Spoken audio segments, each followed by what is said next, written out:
dumb idiot. Looks like you got yourself a saucy hand. Yeah, I do. Try yourself a Picasso boneless wing. Maybe next. Well,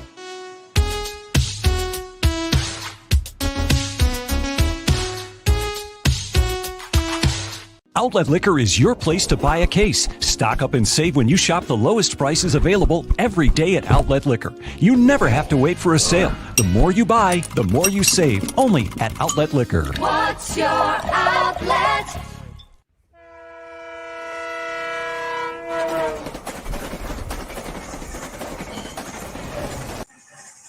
Folks, welcome into a game day division clinching edition of the Crowd Assist podcast. I'm your host today, Kevin Messeri, assisted, no pun intended, by Mike Bunt at Mike Bunt. Mike _ Bunt. Didn't mean to leave out the underscore, Mike. We're here to talk about this great matchup here today. Clinching in front of the fans, first time since 95. We all knew when they clinched in front of the fans against the Jets in the goalpost game many years ago. But, Bills are going to have a little of a chance to give that to Bills fans today, as we saw a little bit of emotion from Micah Hyde early on in that, Mike, where he's basically talking about what it would mean to be able to give the fans something after COVID, still going through COVID, and the abilities for the fans to really rejoice. One of the best team runs so far in team history, minus the stretch of Jim Kelly, really is up there for one of the best stretches of football that the Bills have ever put forth for Buffalo. Stadium coming. Mike, a lot to talk about here today. How you feeling today? Feeling good. Excited for this game. It's going to be a fun time. Weather's going to suck, and I feel like you might see some empty seats despite the chance to clinch the AFC East at home in front of the fans. But just excited to be there. You don't see many 425 games in Buffalo, so it's a little bit of an odd feel. I'll be at the game. Still haven't left yet, but it should be a party among the fans that are at the game later today. Yeah, usually you get a full prime time or a, which is still even hard to come by, or a 1 o'clock game. So this is weird. And plus add in winter, it's essentially a night game here in Buffalo. Half of a night game, if you want to call it that, or almost a full night game, Mike. So I think it's going to be a good one. I mean, talk to us about what's the weather looking like there so far in Buffalo. What's it look like? So it's been raining for most of the morning. Right now, it looks kind of bleak. You can tell it's going to be a windy one out there. Yep. It's cold, but according to the forecast, I don't know if it's going to be a ton of precipitation or not. I'm expecting mostly temperatures to drop, probably be in the low 30s, high 20s, and a lot of wind. So it honestly could be worse. We've seen worse games already this year. They've been playing crap at home all year weather-wise, so I don't think this is going to be any worse than anything they've already faced this season. For sure, and it just adds to the elements. Kevin, it seems like the dome is pretty much shot down at this point, as acting Governor Kathy Hochul basically shot it down. Breaks my heart, but it's going to be 80% coverage of the fans. So maybe in 5 years here, Mike, well, I guess three years about roughly, you guys will be covered. It'll be much from better. The elements. It'll a be lot much better. The one thing, though, you're not going to get rid of is the wind, right? Well, I don't know how that all works with the overhangs and what the studies have shown for that.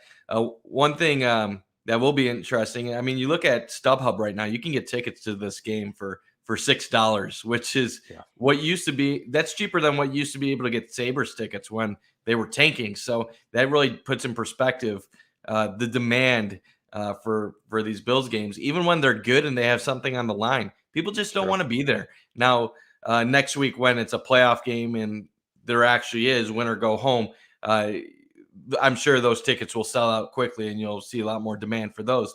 But it's always kind of been the argument, do you want outdoor weather or do you want to be comfortable? According to how fans pay with their ticket prices and attendance, fans want to be comfortable. And whether or not they're able to pack the stadium or not, in spite of the cold is one thing. They're still able to get a good crowd. But there's a reason why you don't see 70,000 in these December and January games. And it's just because people don't want to be sitting in the cold.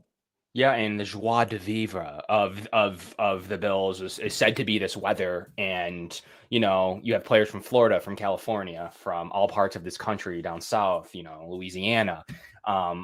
it's tough to say that in the age of free agency, in the age of finding your draft picks from all across the country. It's getting tougher and tougher to say that like there's some benefit to you. I actually am going to say, due to the losing record of home teams, there's a negative to have to play in that for 6, 4, 5, 6, 7 games as compared to the one time you might go to catch it in Cleveland or other locations. So everyone's like, well, you're still going to play outside against Cleveland, whomever. Well, yeah, 1 every 3 years, and you hit it on a winter game.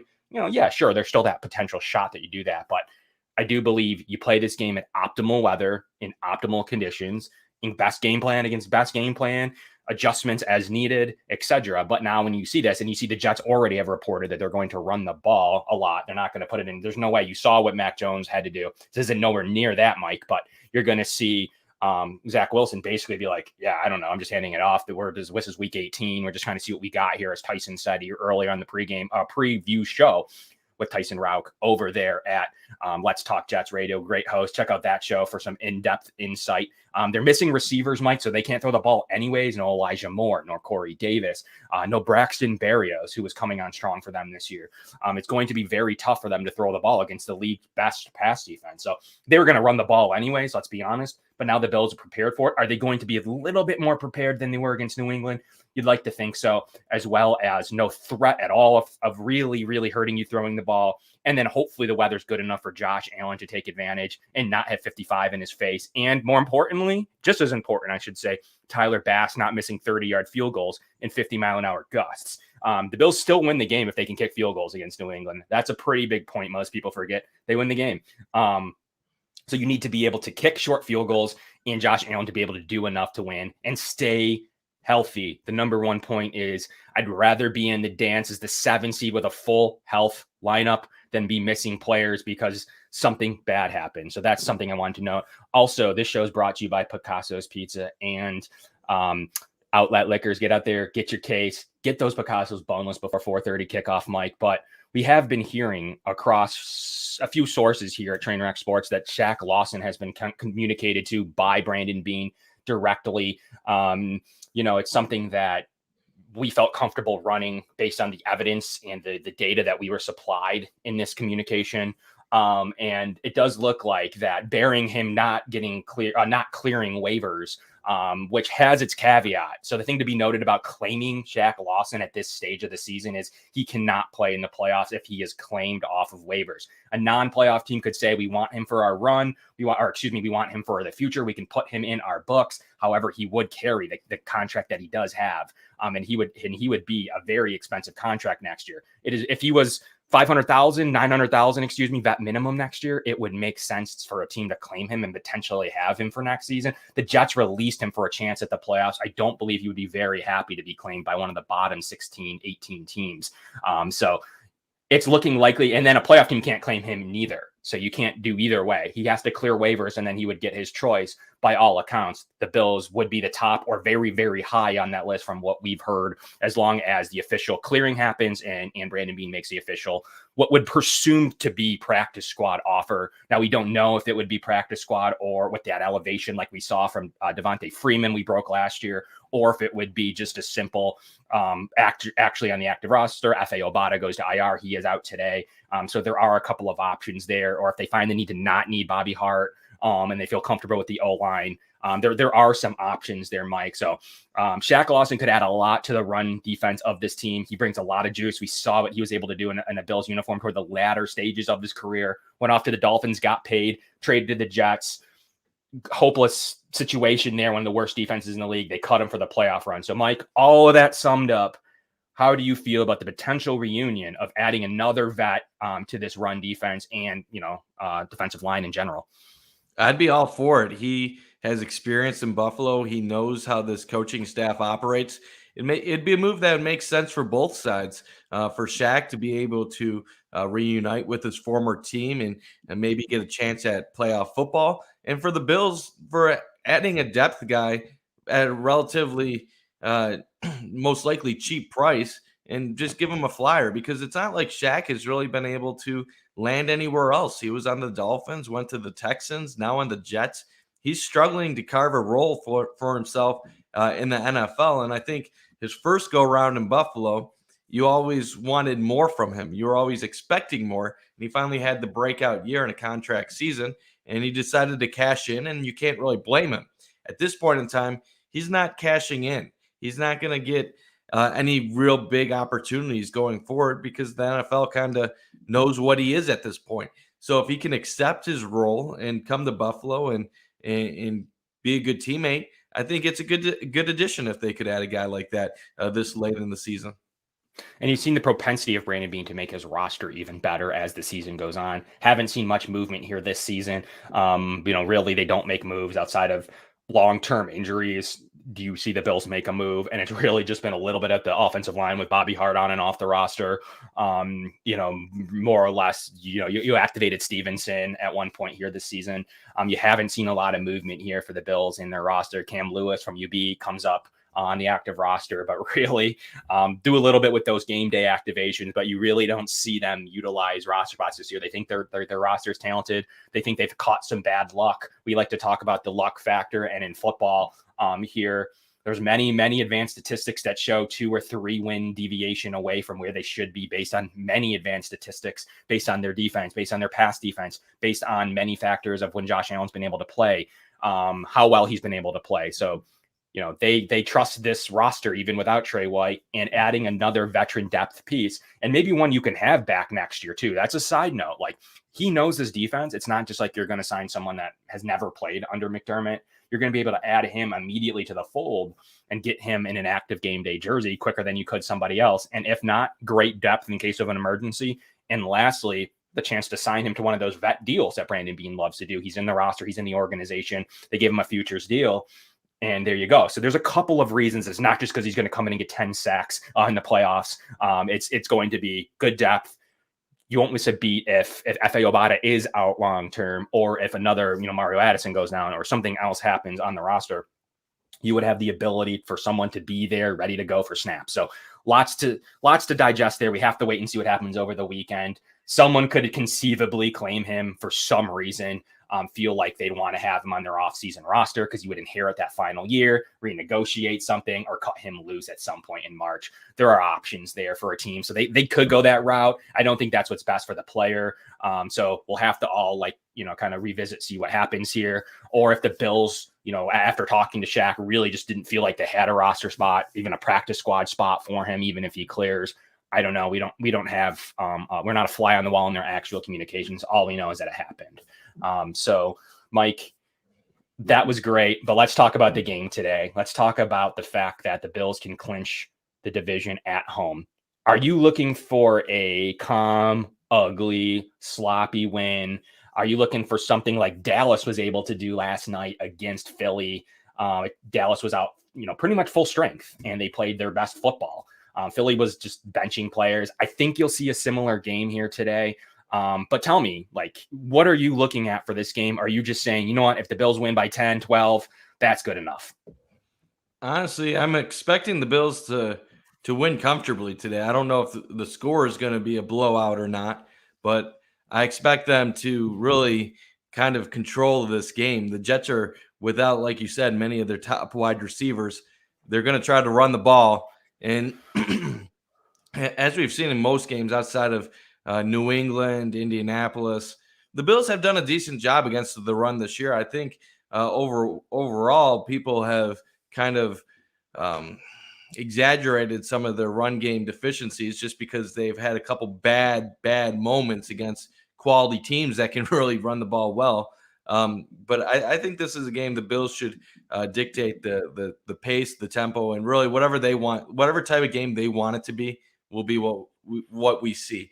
I don't think you're going to see the Bills pass the ball a million times today. That's for sure, because I don't think they believe they need to score 30 points to win this game. I think they score 24 to 27 points, and it should be a pretty comfortable margin at that point. So the Bills should probably run the ball a little bit more, try to continue to put that on tape for whoever they face in the playoffs, and like I said, dictate the play.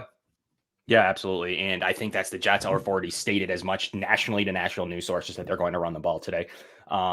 Probably generally a smart move anyways, even if it was 80 and sunny out, is probably the game plan that they want to implement. Maybe try different run fits, different run games. You saw Dallas and Philly actually, testing out different run, outside zone, inside zone, power, different schemes that they were running in that game. And I would expect the same from the Jets.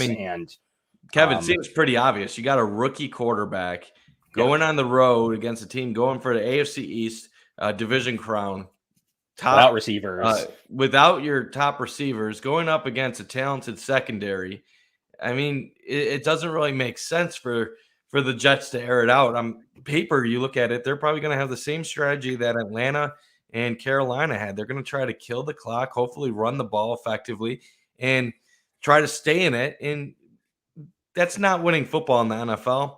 And honestly, it's hard to even stay competitive in most games in the NFL with that type of strategy. Then you also factor in it's the last game of the season. They're playing on the road. It's going to be cold and miserable outside. It's always possible that you could get a heartfelt effort and they could surprise us. But we've seen this type of scenario a lot in the NFL. And normally when you go on the road for the final game in January, you're not really playing for much. It'd be a different situation if they were home, had a chance to knock the Bills out of the playoffs. But that's not the case. There's really not much on the line for them today other than to possibly maybe sacrifice a few spots in the draft. Yeah, for sure. Yeah, and like we talked about with Tyson on Wednesday, if the Jets win, it could cost them 2 draft picks, 2 big picks from 4 to 6. Like, I don't know, man. We've been in this spot many times, and it can be brutal to go into New England late in the year and pull off a win against Jimmy G at the time or whatever. It can cost you draft picks. Like, I don't know. For me, it's like, let's run the ball. Let's see what we have. It's going to be bad weather, no receivers. How much can they really take this seriously? Like, a lot of teams, like they can catch you by surprise, but the emotion the Bills will be playing with for the division, like they've already had a playoff clinch. So you can't get that like Andy Dalton shock factor. Like I talked about with Ty, knocking them from 4 to 7. Is it really that motivating to the Jets defense? Maybe. I just don't see how that's that motivating to knock the Bills to 7 and what you're also doing is knocking New England into the 3 of the 4. Like, I don't know how that's that motivating to you as an organization. Could be wrong. Maybe it's super motivating. Maybe it's super motivating to lose a couple picks in the draft, go down a little bit and push. I mean, the only positive is it's not like they need a quarterback. They already are set at quarterback. So normally you don't want to lose draft positioning because you don't want to lose out on the number 1 or number 2 guy. Because if you're that bad, normally you need a QB. And so who knows what they want in the draft and what they would be targeting at this point. But still, you want to have the flexibility. And I've changed on that position in the past. I used to be a guy that would root for the meaningless wins in December because I was a big believer that maybe you could carry over some of that momentum. But there's so much that changes in the offseason that it really is pointless rooting for games that only hurt you in the draft position in the grand scheme. I personally still enjoy any win. I'm never going to root against my team, but bigger picture, you don't really gain anything by beating Buffalo. And we also mentioned, yes, the Bills have lost games against teams like the Jaguars this year, and the Jets have given games, competitive games to teams like the Bucks and Cincinnati. But this is a division game, and one that means a lot to the Bills. You're not going to see them sleepwalk today. It's one thing if the Bills came out uninspired against the Jets and New York came out firing. Maybe they could catch the Bills off guard and keep it close. You're not going to have an uninspired Bills team today. I don't see any way unless the Bills just have an uncharacteristic game where they're mentally unfocused and turning the ball over. I don't see any way where the Jets can really make this much of a game. I guess we can be wrong. We were wrong with the Jacksonville game, but I just don't see that happening today. Once in the last 2 years has it happened. It's not a consistent problem. You know, like I said on this show and others, like we have heard the Bills play down to competition. Not true. They have 10 wins by 12 plus points. It's completely false. That is not true. They have gotten unlucky in 1-score games, something they do need to improve on and be better down the stretch against good teams. Who doesn't? But they don't get caught a lot in that situation. 18-3 under McDermott. Once again, the Jets had one of those wins when the Bills did rest all their starters in 2019, and the Jags, and a crazy Browns team that didn't finish over 500. But other than that, like and that team wouldn't consider a bottom feeder with a really surging Baker Mayfield at the time. I wouldn't consider that. Playing down to your competition, 18-3 and consistently winning against poor opponents. That's where McDermott thrives. He is able to go into a deep cover two, a hard to pass against cover two, where the Zach Wilsons of the world need to stay patient and they need to know what to do. McDermott kind of styled his defense to that Patrick Mahomes too deep shell, and he'll run it even more effectively against players that aren't there yet with their reads and progressions. Rob Ryan says he doesn't care if they pick 4 to 6, they have 2 top 10s. I mean, yeah, I mean, of course, last game of the year, you want your team to get a W, with all things matter. But I can say when you're in that boat and the Jets are kind of there where the Bills were 17 straight seasons, at some point, 5th, 6th, 7th, 8th, 9th, 10th season, as the Jets are approaching, like, I just want to win. Like, 2 seasons, 3 seasons is one thing. You can kind of see the light at the end of the tunnel. Like if the Bills had a bad year next year, for some reason, Josh Allen gets hurt, you probably don't really care about that last game of the season. You probably just want a good draft pick to add to the arsenal for Josh Allen. But as you get 5 and 6 and 7 and 8 and 9 seasons, yeah, Mike, you're right. You do eventually I don't care anymore. Like we have 2 top 10 picks. Like, let's just get a W. Let's do at least a little bit of disruption in this playoff battle. Let's put New England in. That's a great system for the league. Let's just do that. Let's give Bill Belichick a little bit more of a boost. If that's motivating to you, by all stretch, go for it. Like, I think more than anything, the only thing that I see is Robert Saleh wanting to say, like, I'm a pretty good coach. I can win these games. I have shown the ability to beat some decent teams, catch them off guard, play some good games. And he wants to carry that into the following year. If anything, that's what I got. So let's see what they look like. I think you'll know relatively quickly what Jets version you'll have. Are you going to have the version that's just running it, don't care, like might be down 10? Like Tyson said, slap him in the mouth early. That's key to this game. Whereas in the third quarter, Mike, if they're in it, I don't know. They might play harder. We'll see. There's a game where the Bills hosted New England in a season finale. God, I don't remember what year it was. It might have been the year that they missed the playoffs with Matt Castle. Was that 08? That might have been 08. Maybe before that. But it was a really windy game. It was a game where the Bills had like 70-mile wind gusts pregame. And I remember, I think it was a 10-score game with about 2 minutes left. The Bills had the ball, and they just ran out the clock. They just ran out the clock. They didn't even try to score. They're basically like, you know what? 2008, yeah. Let's just go. Let's just pack it up. Even if we do score, we're not going to get an onside kick. Game over, season over. And I remember I was a high school senior at the time, and I'm like, are you kidding me? There's 2 minutes left. At least try to score. And, I mean, that's what you see the last game of the season sometimes. You have a team that just, you know what? It's cold out. Let's just get to our places in Florida and California, Arizona, and let's just call it a year. And it's a possibility we might see that Jets team today. Really don't know. Well, it all depends on the start, like what Ty was telling us the other day on the show. If they get off to a decent start, maybe they decide they want this one and they fight for it.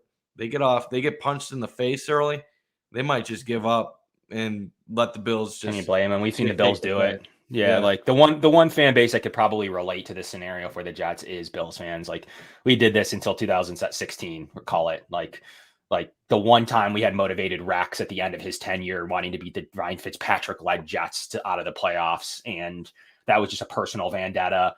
And that Bills team was actually pretty decent and underperformed. That was like an 8-8 Bills team that underperformed. So they had a good amount of talent. That was a team that had the expectations going into the year. Look, the next year they made the playoffs. Yeah. So I mean that was a pretty decent roster that Rex was at the time pissed and trying to keep his job and or like trying to prove to the Jets he can knock him out, whatever. But outside of that, in that stretch, the Bills just continue to lose this game every year. If you look at the drought, the 17 years, 2014 onward, even like before making the playoffs by miracle in 2017, it's actually been a good stretch since 2014. You look at the 9-7 Marone year where they had the pieces in place. Rex Ryan underperformed going 8-8, and then they went 7-9, and then they go back to 9-7. So you really look at it. The drought is kind of a crazy time because we act like the Bills just sucked during the entire period. But there's different types of droughts. There's the droughts that the Cleveland Browns were on, where they were winning 2 to 4 games a year, and a 5-6 win year for them was a miracle. And they literally had nothing to play for. The Bills were kind of stuck in that constant 6-7 in the hunt, we call it. Yeah. Where the Browns, it's amazing they stunk as long as they did because they couldn't even they had all the high draft picks. The Bills couldn't.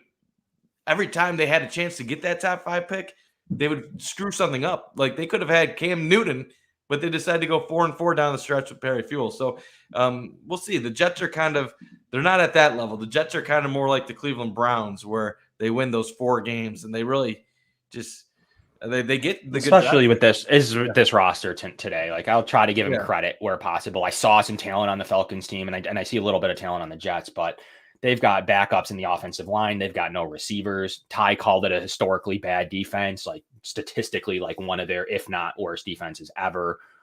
So even if the difference is in the Jags game, their offense is, terrible and didn't matter. The Bills held them to 9 points. Their defense just had one of the best games of believe it or not, that the Bills played literally this season. They had one of their best. Good. I don't know. The Jags had one of their best games of the season. The Bills were also undermanned and not ready for it. What is interesting, you brought up luck factor, and a lot of sites say that the Bills should have 12 wins at this point. And then obviously if you count the Jets game that we presume is going to be a win, 13 wins after that.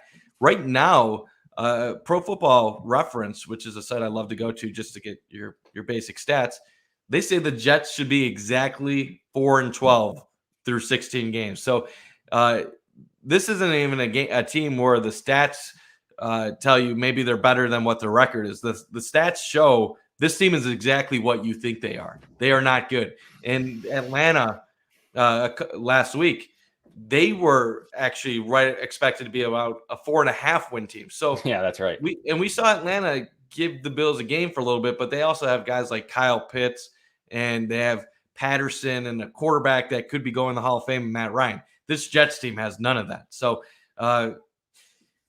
we'll see. You don't want to ever be overconfident, but there's a reason why the spread is 16.5 points going into today.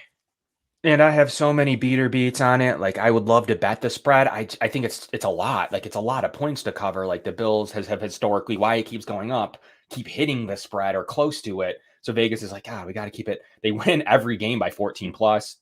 12 game win or 12-point win against New England. Other than that, it's been 14, 15 plus points in most cases, 14, 15 points plus in all their wins. So it's very tough to put a figure on it. And then you look at this one, like who knows what happens late in this game if Josh Allen does come out. I have to imagine if there is a number, probably 16 that spread, probably 17 that if they do get up in the second half, he's yanked. Like you need if you could get a third of rest. That's such a tough number. Like if this game is played in September, October, November, and it's 45 plus degrees and sunny, I say the Bills are probably going to win this. I would say normally Bills 37-17 or something like that. I'd pick them to cover. The wind, the style of play the Jets are going to bring, not knowing what the Bills are going to do with the players, and if they're going to try to establish a run game to put on tape going into the playoffs. Yep. I just don't think I would pick the Bills to cover this one. I'm not putting money on it, but if I did, I think I would say it's going to be within that 16.5. But it's not going to feel it. It's not going to feel that way during the game, but I think it'll play out that way. What makes it either covered, like the Falcons barely did last week, or not covered is the turnovers. Do the Jets come away with the 3 turnovers, or the Bills come away with the 3 turnovers again? Yeah. And the Bills have to overcome some of that. If it's the Jets, it's covered easily, Mike.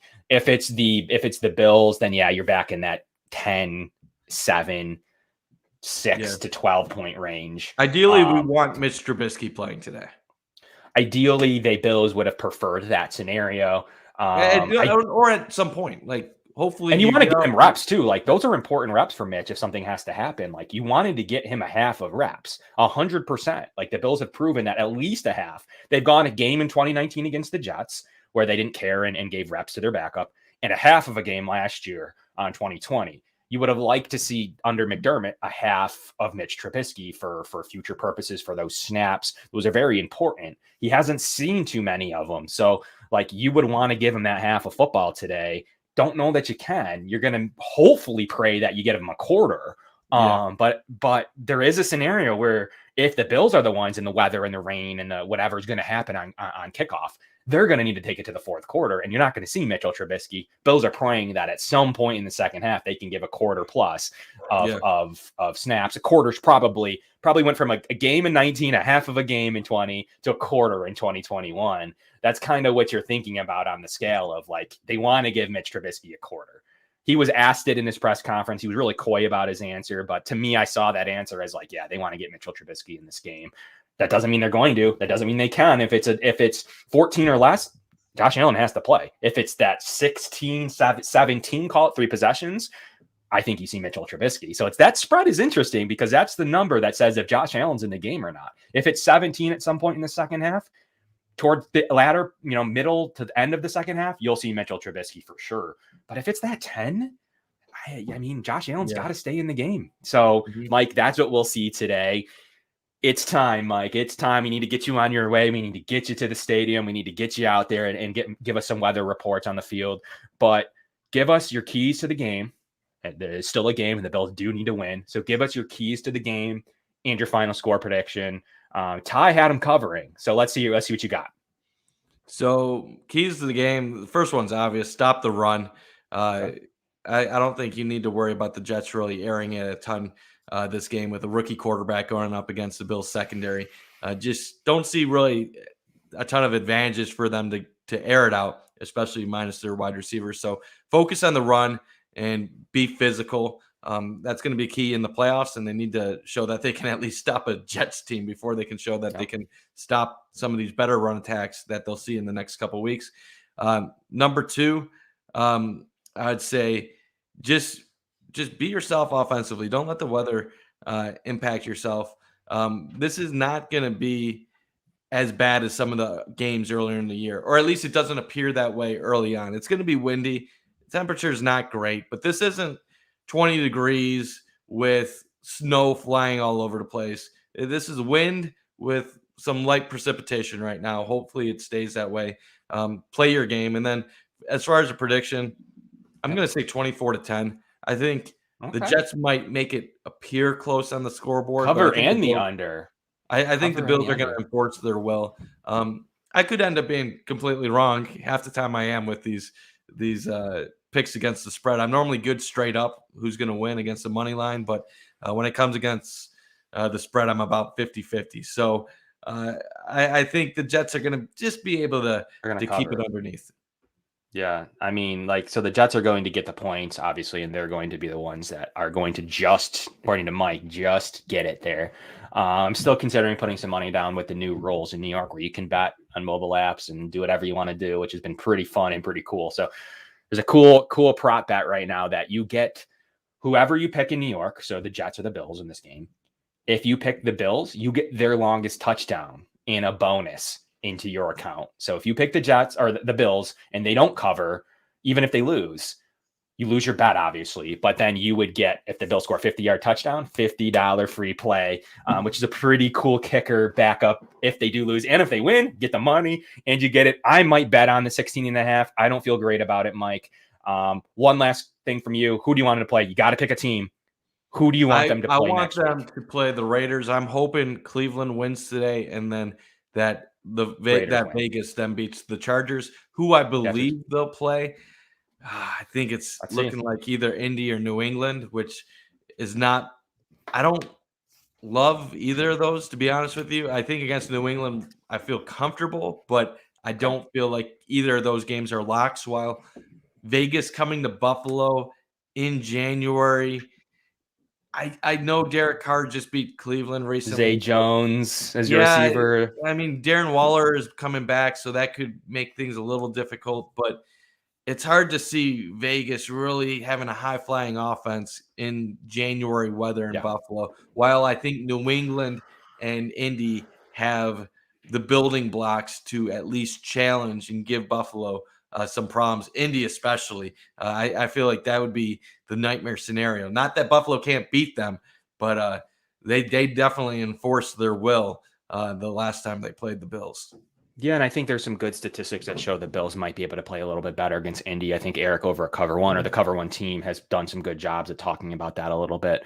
So if that matchup happens, I'm sure they'll bring us some news notes and nuggets around that. But I have this game going to a cover. I do think the Bills are playing emotional. There's a lot to happen here. I don't think Zach Wilson can play in this weather. I think you've seen the worst of what the Bills have been able to do so far at home. And I do think there's got to be some regression back to the mean here in terms of playing at home and it affecting the other team more than you. It hasn't happened even last week. It has to happen here this week. I think it'll happen. I think the Bills have a really good game plan. There is a lot for this Bills team to play for, and it's a good Bills team. This isn't an average Bills team that's like trying to squeak in the playoffs like the Ravens were that one year. This is a good Bills team that has a worse record than they're supposed to. So I think they'll want to go off on a 4-game winning streak into the playoffs. Officially, as a team, no one wants to come to Buffalo for, even if we know the weather affects the Bills more or as much, they still don't want to come here on a 4-game winning streak with the Bills in good position as the 3 or the 4. I don't think that'll be a place beside New England. The difference is I think New England feels good about going anywhere. Although I'd rather play them, Mike. So to answer my question, I'd rather play New England. I don't think Mac Jones gets it done in Buffalo again. I don't think he gets the 55 of wins. It does look as of this stage a decent day next Sunday. So we'll see that with that. I would agree Indy's my least favorite matchup, but the Raiders are preferred, I think, by everybody. But I'd rather play New England than Indy at this stage. Indy's got to come in here feeling good too. The Raiders would not, but they would just be happy to be there, to be honest. So notice a little bit of said Kansas City or anything like that, because we all assume it's going to be a win today. Kansas City, that's a good point, is the likely destination with a loss. Yeah. With a loss, they go to Kansas City. Like, not for sure, but almost for sure. Like, if they lose, unless New England loses, they go into Kansas City, my friend. Yeah. So that is something to keep in the back of your head. If the Bills lose or are losing, you're popping that New England game over, because if New England beats Miami, you's on your way to Kansas City in that 2-7 game that the league would like. Honestly, they probably would. The league would like that as a first-round matchup. That's what you build. That's what you. I'm saying let's avoid that Monday night game. Let's avoid that Monday night playoff game. I don't want to see that. I think it's possible you get that Monday night game as a team that finishes this game. Like, I think they could give the Raiders that game, the Chargers that game, based on when they're playing. I think the teams that played yesterday that are in the playoffs will get the Saturday games. That's makes sense why they would have picked that Dallas Philly game, because they're going to give one of those teams a Saturday game, and they're probably going to give the Chiefs the other Saturday game. So it would make sense how they're building the schedule. So I agree with you. I want a Sunday game. Get us a Sunday game next week. I want a Sunday game. I agree with you. But could be Monday. It couldn't be bad situations, but it did need to be noted that, like, they lose and New England wins, you're on your way to KC, my friend. And there's really no doubt about it, unless Indy chokes. Other than that, you're on your way to New England. So, Mike, with all that being said, 34-13 here for Buffalo today. Wow. I just don't see the Jets scoring. Like, I see a Bills fumble. I see a special teams blunder to give them 3 points. I don't see 3 blunders. I don't see 3 block punts. I just don't see him getting much over 13. But 3 turnovers, that number goes up. That number, even in increments of 3, that number would start to go up, because they can score a touchdown or 2 on their own, and you get 6, 9, 12 points from turnovers, 14 points. That becomes a little scarier. Jets defense historically bad. Lot to prove. Defense is going to be ready to play, Mike. That's what I got. I got starters coming out at the end of the third quarter. We'll check back here to see if that's true. Crowdis's podcast has been brought to you by Picasso's Pizza and by Outlet Liquors. Also, we'll bring you any update news we have to Shaq Lawson that we hear, even if positive or negative on that front as things develop. We do have someone inside there that we feel pretty comfortable about being able to give us some news on that. So as anything changes or develops, it's not, the world's biggest story. It's not like whether he makes the practice squad or not. It's really, he might not even play in the playoffs. So we'll still bring it to you here at Trainwreck Sports. But From the Crowd Assist podcast, Kevin Messeri. Mike's on his way to Orchard Park. We will talk to you guys soon, and we'll catch you next week for a playoff edition of the Cap.